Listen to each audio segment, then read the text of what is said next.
Hi everyone, welcome to another episode of UNESCO Talks. I'm your host, Gabby Menezes.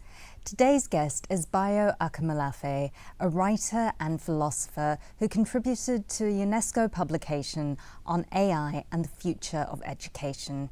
He's here to talk more about that and what AI means for our teachers.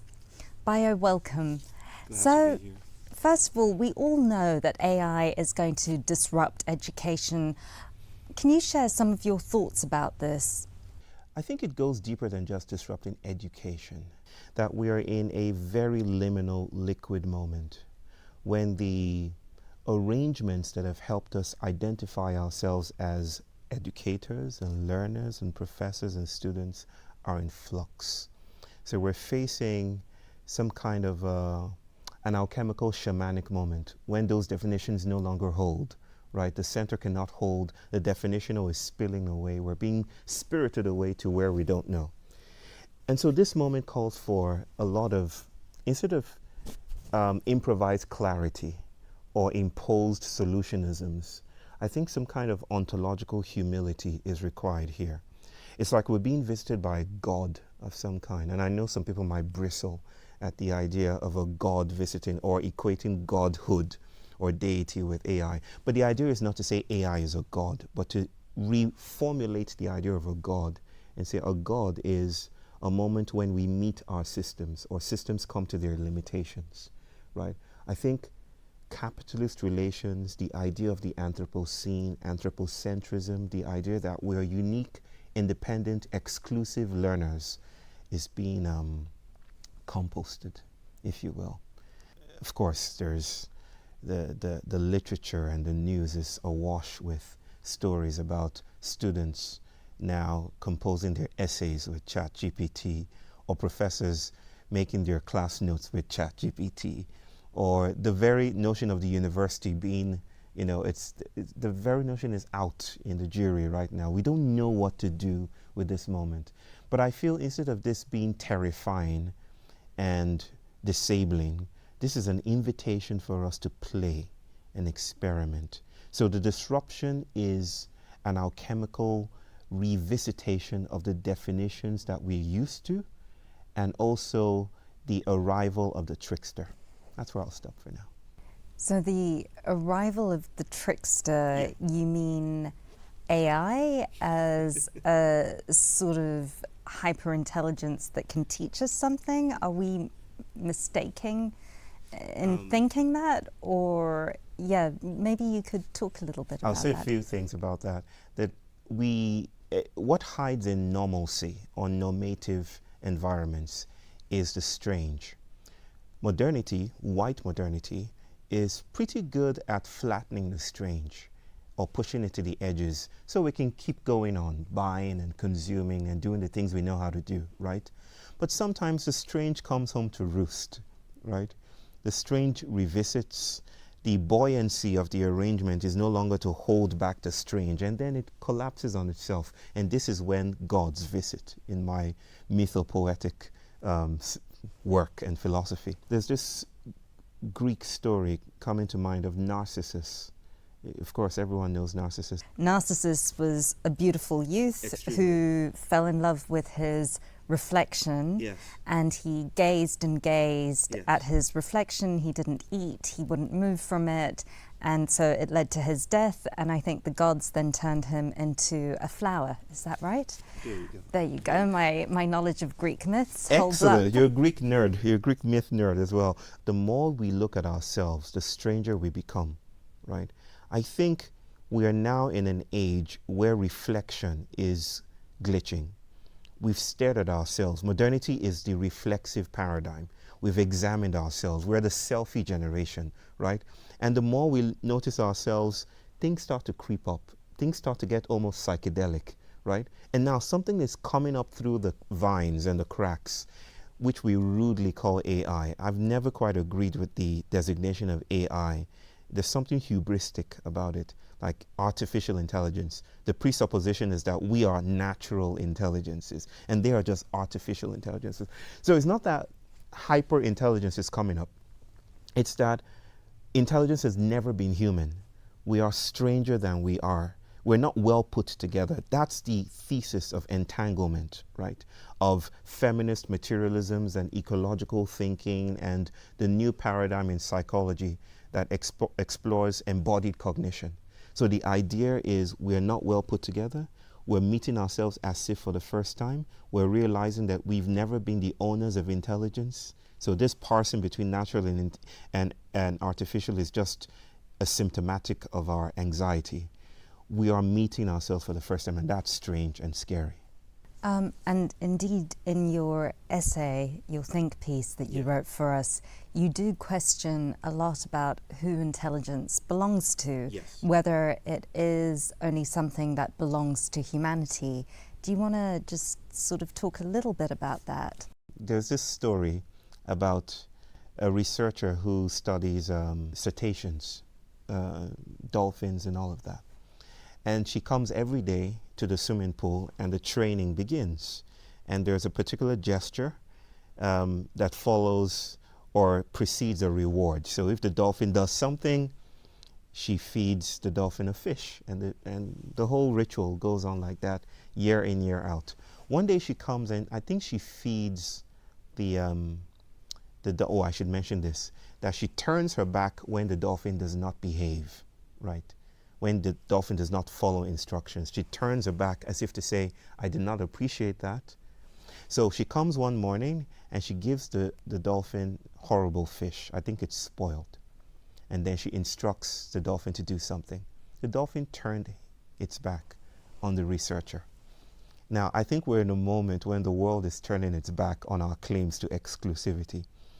Intelligence has never been human. We are learning about bacteria and microbial activisms in our guts. We're learning how food we eat impacts how we learn, right? It seems the idea that an isolated self, an essential self, learns about the world that is external to it no longer holds weight. And so we have to rethink intelligence, not in terms of asking who owns it, but in terms of asking who does intelligence own? Indeed, I think there's a very interesting philosophical argument to explore with AI. Absolutely. But there's also the concrete impact that it's going to have on our societies and our education systems and how our children are going to relate to it. Here at UNESCO, we're very concerned about AI increasing inequality. Are you at all concerned about the impacts of AI? I am. I'm concerned about the impacts of AI, but I'm even much more concerned about how we approach the trouble, right? Because the way we approach this trouble or crisis is part of the crisis. There is a not too surprising rush into a solutionism that feels worrisome to me.